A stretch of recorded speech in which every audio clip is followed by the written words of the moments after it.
Driver. Alexander the Great by Jacob Abbott. Chapter 2. Beginning of his reign.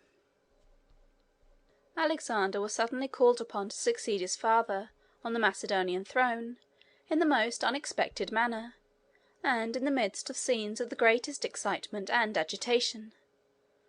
The circumstances were these. Philip had felt very desirous, before setting out upon his great expedition into Asia, to become reconciled to Alexander and Olympias. He wished for Alexander's co-operation in his plans, and then, besides, it would be dangerous to go away from his own dominions with such a son left behind in a state of resentment and hostility. So Philip sent kind and conciliatory messages to Olympias and Alexander, who had gone, it will be recollected, to Epirus, where her friends resided. The brother of Olympias was king of Epirus. He had been at first incensed at the indignity which had been put upon his sister by Philip's treatment of her. But Philip now tried to appease his anger also, by friendly negotiations and messages. At last he arranged a marriage between the king of Epirus and one of his own daughters, and this completed the reconciliation. Olympias and Alexander returned to Macedon, and great preparations were made for a very splendid wedding. Philip wished to make this wedding not merely the means of confirming his reconciliation with his former wife and son, and establishing friendly relations with the king of Epirus. He also prized it as an occasion for paying marked and honourable attention to the princes and great generals of the other states of Greece. He consequently made his preparations on a very extended and sumptuous scale, and sent invitations to the influential and prominent men far and near. These great men, on the other hand, and all the other public authorities in the various Grecian states, sent compliments, congratulations, and presents to Philip, each seeming ambitious to contribute his share to the splendour of the celebration. They were not wholly disinterested in this, it is true. As Philip had been made commander-in-chief of the Grecian armies, which were about to undertake the conquest of Asia, and as, of course, his influence and power in all that related to that vast enterprise would be paramount and supreme, and as all were ambitious to have a large share in the glory of that expedition, and to participate, as much as possible, in the power and in the renown which seemed to be at Philip's disposal, all were, of course, very anxious to secure his favour. A short time before, they were contending against him, but now, since he had established his ascendancy, they all eagerly joined in the work of magnifying it and making it illustrious. Nor could Philip justly complain of the hollowness and falseness of these professions of friendship. The compliments and favours which he offered to them were equally hollow and heartless. He wished to secure their favour as a means of aiding him up the steep path to fame and power which he was attempting to climb. They wished for his, in order that he might, as he ascended himself, help them up with him. There was, however, the greatest appearance of cordial and devoted friendship. Some cities sent him presents of golden crowns, beautifully wrought and of high cost. Others dispatched embassies, expressing their good wishes for him, and their confidence in the success of his plans. Athens, the city which was the great seat of literature and science in Greece, sent a poem, in which the history of the expedition into Persia was given by anticipation. In this poem Philip was, of course, triumphantly successful in his enterprises. He conducted his armies in safety through the most dangerous passes and defiles. He fought glorious battles, gained magnificent victories, and possessed himself of all the treasures of Asiatic wealth and power. It ought to be said, however, in justice to that poet, that, in narrating these imaginary exploits, he had sufficient delicacy to represent Philip and the Persian monarch by fictitious names. The wedding was at length celebrated in one of the cities of Macedon with great pomp and splendour. There were games and shows and military and civic spectacles of all kinds to amuse the thousands of spectators that assembled to witness them.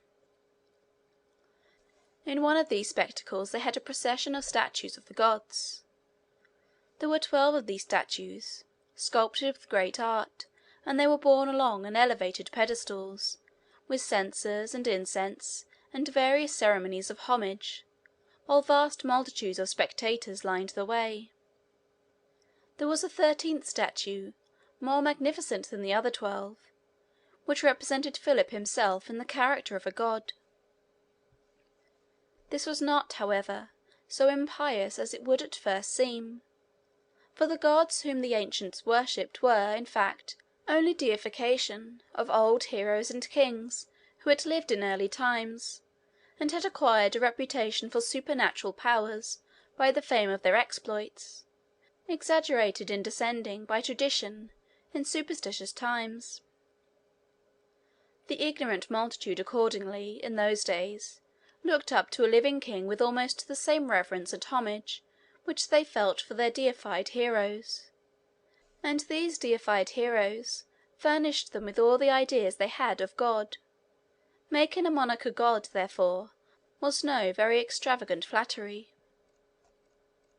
After the procession of the statues passed along, there came bodies of troops, with trumpets sounding and banners flying. The officers rode on horses, elegantly caparisoned, and prancing proudly. These troops escorted princes, ambassadors, generals, and great officers of state, all gorgeously decked in their robes and wearing their badges and insignia. At length King Philip himself appeared in the procession. He had arranged to have a large space left, in the middle of which he was to walk. This was done in order to make his position the more conspicuous, and to mark more strongly his own high distinction above all the other potentates present on the occasion. Guards preceded and followed him, though at considerable distance, as has already been said. He was himself clothed with white robes, and his head was adorned with a splendid crown. The procession was moving toward a great theatre, where certain games and spectacles were to be exhibited. The statues of the gods were to be taken into the theatre, and placed in conspicuous positions there, in view of the assembly, and then the procession itself was to follow.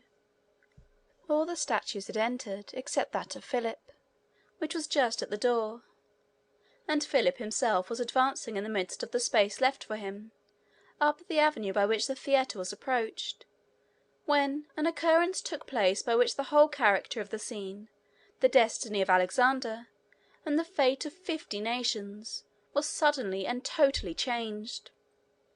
It was this. An officer of the guards, who had his position in the procession near the king, was seen advancing impetuously toward him, through the space which separated him from the rest, and, before the spectators had time even to wonder what he was going to do, he stabbed him to the heart.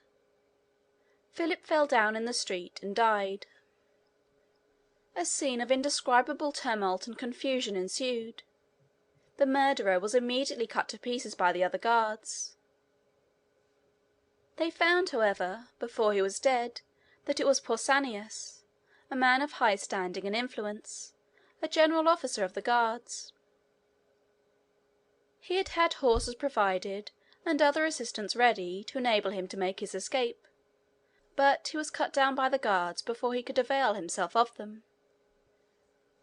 An officer of the state immediately hastened to Alexander, and announced to him his father's death and his own accession to the throne.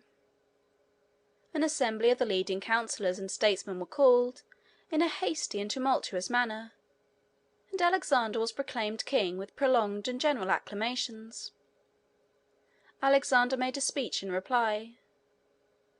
The great assembly looked upon his youthful form and face as he arose, and listened with intense interest to hear what he had to say. He was between 19 and 20 years of age, but though thus really a boy, he spoke with all the decision and confidence of an energetic man. He said that he should at once assume his father's position, and carry forward his plans. He hoped to do this so efficiently that everything would go directly onward, just as if his father had continued to live, and that the nation would find that the only change which had taken place was in the name of the king. The motive which induced Pausanias to murder Philip in this manner was never fully ascertained. There were various opinions about it. One was that it was an act of private revenge, occasioned by some neglect or injury which Pausanias had received from Philip. Others thought that the murder was instigated by a party in the states of Greece, who were hostile to Philip, and unwilling that he should command the allied armies that were about to penetrate into Asia. Demosthenes, the celebrated orator, was Philip's great enemy among the Greeks. Many of his most powerful orations were made for the purpose of arousing his countrymen to resist his ambitious plans, and to curtail his power. These orations were called his Philippics, and from this origin has arisen the practice, which has prevailed ever since that day, of applying the term Philippics to denote, in general, any strongly denunciatory harangues. Now Demosthenes, it is said, who was at this time in Athens, announced the death of Philip in an Athenian assembly before it was possible that the news could have been conveyed there. He accounted for his early possession of the intelligence by saying it was communicated to him by some of the gods. Many persons have accordingly supposed that the plan of assassinating Philip was devised in Greece, that Demosthenes was a party to it, that Pausanias was the agent for carrying it into execution, and that Demosthenes was so confident of the success of the plot, and exulted so much in this certainty, that he could not resist the temptation of thus anticipating its announcement. There were other persons who thought that the Persians had plotted and accomplished this murder, having induced Pausanias to execute the deed by the promise of great rewards. As Pausanias himself, however, had been instantly killed, there was no opportunity of gaining any information from him on the motives of his conduct, even if he would have been disposed to impart any. At all events, Alexander found himself suddenly elevated to one of the most conspicuous positions in the whole political world. It was not simply that he succeeded to the throne of Macedon. Even this would have been a lofty position for so young a man. But Macedon was a very small part of the realm over which Philip had extended his power.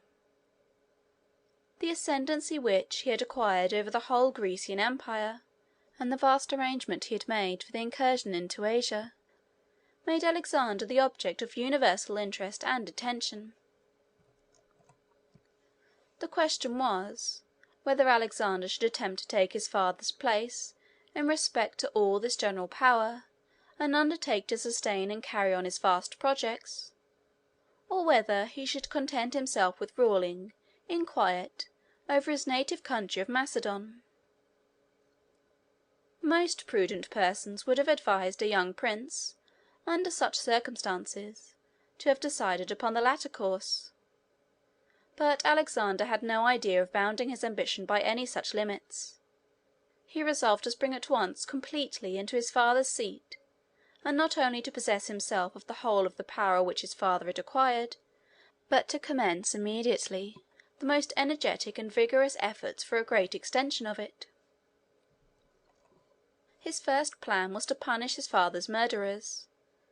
He caused the circumstances of the case to be investigated, and the persons suspected of having been connected with Pausanias in the plot to be tried. Although the designs and motives of the murderers could never be fully ascertained, still several persons were found guilty of participating in it, and were condemned to death and publicly executed.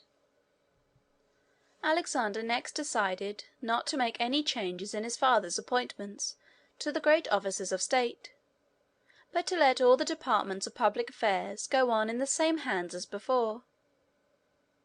How sagacious a line of conduct was this! Most ardent and enthusiastic young men, in the circumstances in which he was placed, would have been elated and vain in their elevation, and would have replaced the old and well-tried servants of the father with personal favourites of their own age, inexperienced and incompetent, and as conceited as themselves. Alexander, however, made no such changes. He continued the old officers in command, endeavouring to have everything go on just as if his father had not died. There were two officers in particular who were the ministers on whom Philip had mainly relied. Their names were Antipater and Parmenio. Antipater had charge of the civil, and Parmenio of military affairs. Parmenio was a very distinguished general. He was at this time nearly 60 years of age. Alexander had great confidence in his military powers, and felt a strong personal attachment for him. Parmenio entered into the young king's service with great readiness, and accompanied him through almost the whole of his career. It seems strange to see men of such age, standing, and experience, obeying the orders of such a boy, but there was something in the genius, the power, and the enthusiasm of Alexander's character, which inspired ardour in all around him, and made every one eager to join his standard and to aid in the execution of his plans. Macedon, as will be seen on the following map, was in the northern part of the country occupied by the Greeks, and the most powerful state of the confederacy, and all the great and influential cities were south of it.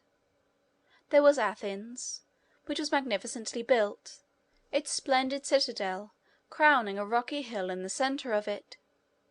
It was the great seat of literature, philosophy, and the arts, and was thus a centre of attraction for all the civilized world. There was Corinth, which was distinguished for the gaiety and pleasure which reigned there. All possible means of luxury and amusement were concentrated within its walls. The lovers of knowledge and of art from all parts of the earth flocked to Athens, while those in pursuit of pleasure, dissipation, and indulgence chose Corinth for their home. Corinth was beautifully situated on isthmus, with prospects on the sea on either hand. It had been a famous city for 1,000 years in Alexander's day. There was also Thebes. Thebes was farther north than Athens and Corinth. It was situated on an elevated plain, and had, like other ancient cities, a strong citadel, where there was at this time a Macedonian garrison, which Philip had placed there. Thebes was very wealthy and powerful. It had also been celebrated as the birthplace of many poets and philosophers, and other eminent men. Among these was Pindar, a very celebrated poet who had flourished 1 or 2 centuries before the time of Alexander. His descendants still lived in Thebes, and Alexander, some time after this, had occasion to confer upon them a very distinguished honour. There was Sparta also, called sometimes Lacedaemon. The inhabitants of this city were famed for their courage, hardihood, and physical strength, and for the energy with which they devoted themselves to the work of war. They were nearly all soldiers, and all the arrangements of the state and of society, and all the plans of education, were designed to promote military ambition and pride among the officers, and fierce and indomitable courage and endurance in the men. These cities, and many others, with the states which were attached to them, formed a large and flourishing and very powerful community, extending all over that part of Greece which lay south of Macedon. Philip, as has been already said, had established his own ascendancy over all this region, though it cost him many perplexing negotiations and some hard-fought battles to do it. Alexander considered it somewhat uncertain whether the people of all these states and cities would be disposed to transfer readily to so youthful a prince as he the high commission which his father, a very powerful monarch and soldier, had extorted from them with so much difficulty. What should he do in the case? Should he give up the expectation of it?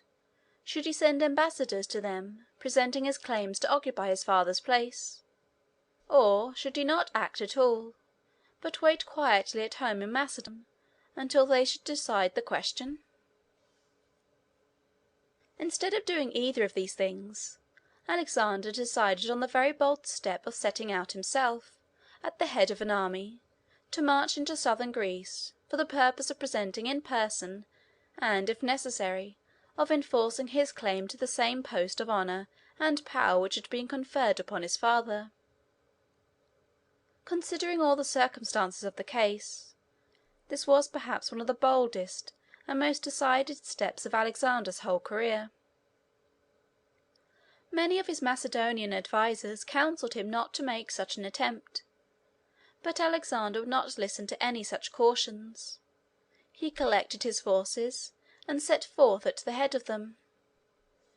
Between Macedon and the southern states of Greece was a range of lofty and almost impassable mountains. These mountains extended through the whole interior of the country, and the main route leading into southern Greece passed around to the eastward of them, where they terminated in cliffs, leaving a narrow passage between the cliffs and the sea. This pass was called the Pass of Thermopylae, and it was considered the key to Greece. There was a town named Anthelia near the pass, on the outward side. There was in those days a sort of general congress or assembly of the states of Greece, which was held from time to time, to decide questions and disputes in which the different states were continually getting involved with each other. This assembly was called the Amphictyonic Council, on account, as is said, of its having been established by a certain king named Amphictyon. A meeting of this council was appointed to receive Alexander.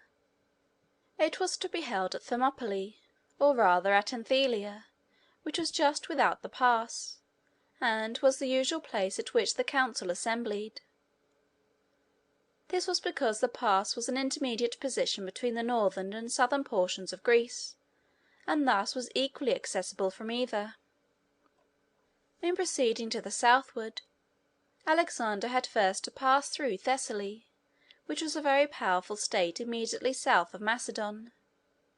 He met with some show of resistance at first, but not much. The country was impressed with the boldness and decision of character manifested in the taking of such a course by so young a man. Then, too, Alexander, so far as he became personally known, made a very favorable impression upon every one.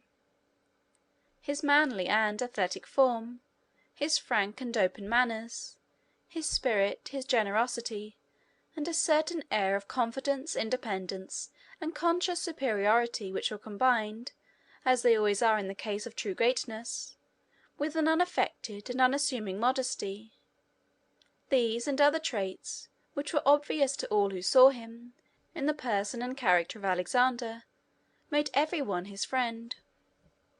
Common men take pleasure in yielding to the influence and ascendancy of one whose spirit they see and feel stands on a higher eminence and wields higher power than their own. They like a leader. It is true, they must feel confidence of his superiority, but when this superiority stands out, so clearly and distinctly marked, combined too with all the graces and attractions of youth and manly beauty, as it was in the case of Alexander, the minds of men are brought very easily and rapidly under its sway. The Thessalians gave Alexander a very favorable reception. They expressed a cordial readiness to instate him in the position which his father had occupied. They joined their forces to his, and proceeded southward toward the pass of Thermopylae. Here the great council was held. Alexander took his place in it as a member. Of course, he must have been an object of universal interest and attention.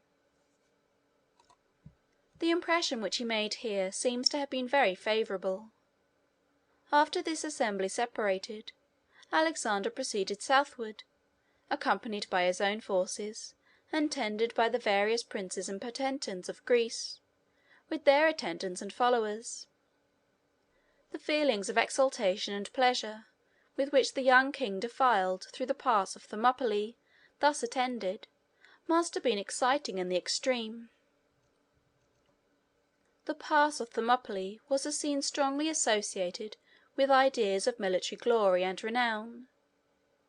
It was here that, about 150 years before, Leonidas, a Spartan general, with only 300 soldiers, had attempted to withstand the pressure of an immense Persian force which was at that time invading Greece. He was one of the kings of Sparta, and he had the command, not only of his 300 Spartans, but also of all the allied forces of the Greeks that had been assembled to repel the Persian invasion. With the help of these allies he withstood the Persian forces for some time, and as the pass was so narrow between the cliffs and the sea, he was enabled to resist them successfully. At length, however, a strong detachment from the immense Persian army contrived to find their way over the mountains and around the pass, so as to establish themselves in a position from which they could come down upon the small Greek army in their rear. Leonidas, perceiving this, ordered all his allies from the other states of Greece to withdraw, leaving himself and his 300 countrymen alone in the defile. He did not expect to repel his enemies, or to defend the pass. He knew that he must die, and all his brave followers with him, and that the torrent of invaders would pour down through the pass over their bodies. But he considered himself stationed there to defend the passage, and he would not desert his post. When the battle came on he was the first to fall. The soldiers gathered around him and defended his dead body as long as they could. At length, overpowered by the immense numbers of their foes, they were all killed but one man. He made his escape and returned to Sparta. A monument was erected on the spot with this inscription: "Go, traveller, to Sparta, and say that we lie here, on the spot at which we were stationed to defend our country." Alexander passed through the defile. He advanced to the great cities south of it, to Athens, to Thebes, and to Corinth. Another great assembly of all the monarchs and potentates of Greece was conceived in Corinth, and here Alexander attained the object of his ambition, in having the command of the great expedition into Asia conferred upon him. The impression which he made upon those with whom he came into connection by his personal qualities must have been favorable in the extreme. That such a youthful prince should be selected by so powerful a confederation of nations as their leader in such an enterprise as they were about to engage in, indicates a most extraordinary power on his part of acquiring an ascendancy over the minds of men, and of impressing all with the sense of his commanding superiority. Alexander returned to Macedon from his expedition to the southward in triumph, and began at once to arrange the affairs of his kingdom, so as to be ready to enter, unembarrassed, upon the great career of conquest which he imagined was before him. CHAPTER 3